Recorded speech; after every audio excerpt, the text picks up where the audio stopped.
সামরিক শাসন পৃথিবীর প্রতিটি দেশের সামরিক বাহিনী দেশের অন্যান্য সকল প্রতিষ্ঠানের চেয়ে একটি শক্তিশালী, সুসংগঠিত ও নিয়মতান্ত্রিক প্রতিষ্ঠান। সামরিক বাহিনীর দক্ষতা, প্রশিক্ষণ, যোগ্যতা, পেশাদারিত্ব অন্যান্য প্রতিষ্ঠান থেকে উৎকৃষ্ট ও উন্নত। প্রতিরক্ষা সংক্রান্ত দায়িত্ব পালন করায় সামরিক বাহিনী নিজেদেরকে অন্যান্য গোষ্ঠী ও শ্রেণী থেকে আলাদা ভাবতে শেখায়। সামরিক বাহিনী তাদের দক্ষতা, যোগ্যতা ও পেশাদারিত্বের কারণেই তৃতীয় বিশ্বের দেশগুলোর নানা দুর্বলতার সুযোগে রাজনীতিতে হস্তক্ষেপ করে। বিগত শতকের দ্বিতীয় বিশ্বযুদ্ধের পর বিশ্ব রাজনীতির গতি প্রকৃতির প্রেক্ষাপটে তৃতীয় বিশ্বের দেশগুলোতে সামরিক বাহিনীর ক্ষমতা দখলের প্রবণতা বৃদ্ধি পায়।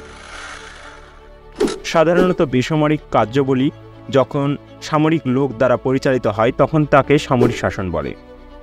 অর্থাৎ রাজনৈতিক ব্যবস্থায় যখন বেসামরিক লোকের পরিবর্তে সামরিক লোক আসে তখন ওই অবস্থাকে সামরিক শাসন বলে।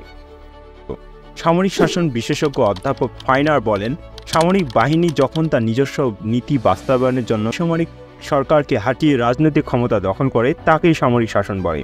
প্রফেসর নজরুল ইসলাম বলেন, সামরিক শাসন কতগুলো টেকনিক্সের সমন্বয়ে যার মাধ্যমে সামরিক বাহিনীর পলিসি প্রকাশ পায়। এই সামরিক শাসন অবৈধতার ভিত্তিতে গড়ে ওঠে। সামরিক শাসনের ক্ষেত্রে গতানুগতিক সাংবিধানিক কাঠামো শাসন কার্যের কোনো সহায়তাই প্রদান করে না। অধ্যাপক এলেন আর বলেন, সামরিক শাসন বলতে সামরিক বাহিনীর প্রত্যক্ষ নিয়ন্ত্রণ থেকে শুরু করে পরোক্ষ নিয়ন্ত্রণ বা সোজাসুজি ক্ষমতার করায়ত্ত করাকে বোঝায়।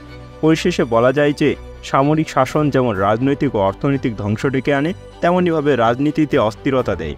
ফলে দেশে বিনিয়োগ কমে যায়, বেকারত্ব বেড়ে মুদ্রাস্ফীতি বেড়ে যায়, ব্যাপক গণসন্তোষের সৃষ্টি হয়। অনুন্নত বিশ্বের সামরিক শাসনের প্রচলন বেশি, যেমন বাংলাদেশ, পাকিস্তান, চিলি, আর্জেন্টিনা প্রভৃতি রাষ্ট্র।